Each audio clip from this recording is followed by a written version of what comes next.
Hello दोस्तों, कैसे हो आप लोग। तो ये है मेरा LIC ADO का सेल्फ गिवन एनालिसिस।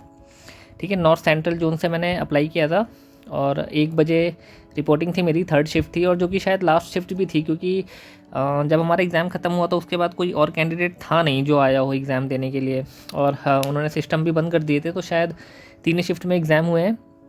और भी मैंने कुछ यूट्यूब की वीडियो देखी थी, तो उसमें भी यही कहा जा रहा है कि 3 शिफ्ट में एग्ज़ाम हुए हैं। तो खैर, सबसे पहले रीजनिंग की बात करता हूँ। तो रीजनिंग में 3 पज़ल्स थी जो कि लीनियर थी, स्क्वायर बेस्ड पज़ल थी, और एक थी डेट्स वाली। 4 महीने की 2 डेट दे रखी थी और 8 बंदे बैठाने थे। ठीक है, अल्फ़ा न्यूमेरिक सीरीज़ थी। अल्फ़ा न्यूमेरिक सीरीज़ में भी सारे डिजिट्स दी हुई थी, डायरेक्शन वाले क्वेश्चन थे और बहुत ही सिंपल थे।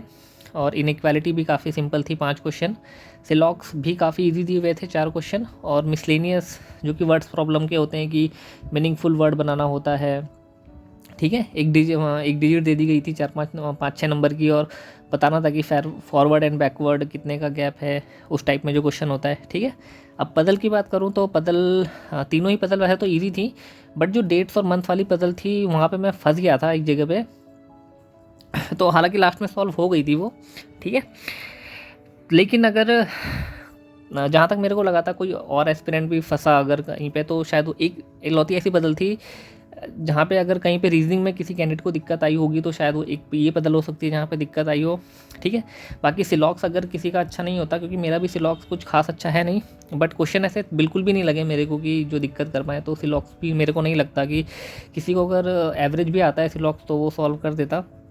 तो 35 क्वेश्चन थे, तो वैसे तो सारे अटैम्प्ट किए जा सकते थे, बट 20 मिनट का टाइम था, तो हो सकता है कईयों के 2-3 क्वेश्चन छूट गए हों।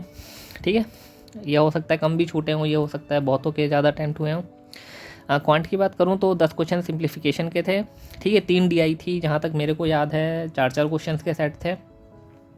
12 क्वेश्चन यहाँ से थे। क्वाड्रेटिक इक्वेशन के 4 क्वेश्चन थे और अर्थमेटिक के 7-8 थे। ठीक है, क्वांट में मैं उतना श्योर नहीं हो पा रहा हूँ, क्योंकि लास्ट के मैं 3 क्वेश्चन देख नहीं पाया था कि वो क्या थे। ठीक है, क्योंकि जब मैं एक DI सॉल्व कर रहा था, उसी DI के बीच टाइम ओवर हो गया, तो अगले क्वेश्चन उसी DI से रिलेटेड थे या अर्थमेटिक के थे या नंबर सीरीज़ थी, पता नहीं मेरे को। और इस चीज़ का अफसोस है कि क्वांट के क्वेश्चन छूट गए मेरे को, क्योंकि नेगेटिव मार्किंग थी नहीं, तो पूरे 35 के 35 अटैम्प्ट होने चाहिए थे। खैर, 33 अटैम्प्ट हुए हैं। तो सिंप्लीफिकेशन की बात करूँ तो 10 क्वेश्चन थे। ठीक है, वो भी काफ़ी इजी थे। एक आध क्वेश्चन थोड़ा लेंदी लगा था और एक आध क्वेश्चन में मैं फंस भी गया था, जिसकी वजह से थोड़ा टाइम कंज्यूम हो गया। ठीक है, DI के एक आध क्वेश्चन तो मेरे को हर सेट से लगा कि थोड़ा लेंथी नहीं कहूँगा, मतलब हाँ थोड़ा कैलकुलेटिव था। उतना ज़्यादा कैलकुलेटिव भी नहीं था जितना कि IBPS वगैरह में होता है, बट ठीक है, और क्वेश्चंस के मुकाबले थोड़ा सा कैलकुलेटिव हो सकता है। अर्थमेटिक की बात करूँ तो एक टाइम एंड वर्क वाले क्वेश्चन में मैं फंस गया, वहाँ पे मेरा टाइम वेस्ट हुआ। ठीक है, एक थोड़ा सा टाइम सिंप्लीफिकेशन वाले क्वेश्चन में वेस्ट हो गया और थोड़ा सा वो टाइम एंड वर्क वाले में वेस्ट हो गया, तो यहाँ पे थोड़ा टाइम वेस्ट हो गया। तो वो जो 3 क्वेश्चन जो छूटे शायद तुक्के मार देता। तो खैर, क्वाड्रेटिक इक्वेशन भी ईजी थी। ठीक है, 4 या 5 ऐसे ही क्वेश्चन थे लगभग। तो यहाँ ये 70 में से जो मेरिट है वो 70 में से ही जाएगी, तो 70 में से मेरे 67 अटैम्प्ट हैं। बाकी देखते हैं। ठीक है, इंग्लिश तो क्योंकि खाली क्वालिफाइंग है, बट फिर भी मैं बताता हूँ कि जो रीडिंग कॉम्प्रीहेंशन है स्टोरी बेस्ड थी और काफ़ी सिंपल लैंग्वेज में थी, काफ़ी इजी थी। तो 9 क्वेश्चन यहाँ से थे, उसमें से भी 2 या 3 क्वेश्चन जो थे वो सिनोनियम्स एंटोनियम्स बेस्ड थे। ठीक है, वर्ड ऑर्डर, मतलब कि एक सेंटेंस दिया जाता है, उसमें 3 फिल इन द ब्लैंक्स थे और आपस में उनको इंटरचेंज करके, मतलब ठीक है ना, जो मतलब मीनिंगफुल बन जाए उस तरीके से उनको अरेंज करना था। एरर के 4 या 5 क्वेश्चन थे, ऐसे ही थे।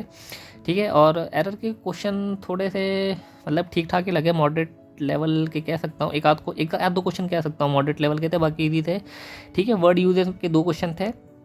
वर्ड यूजेज मतलब एक वर्ड दे रखा था, ठीक है, और उसमें 3 सेंटेंस दे रखे थे और बताना था कि ये जो वर्ड दे रखा है वो कौन से सेंटेंस में सही यूज़ हो रखा है। तो 2 वर्ड थे, एक स्टॉक था, STOC के स्टॉक, और एक एट्रीब्यूशन था।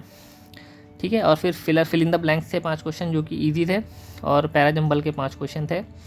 तो यहाँ से भी इंग्लिश से भी 30 अटैम्प्ट किए हैं। बाकी कट ऑफ के बारे में मैं कुछ नहीं कहूँगा। ठीक है, बस ये एनालिसिस था मेरा।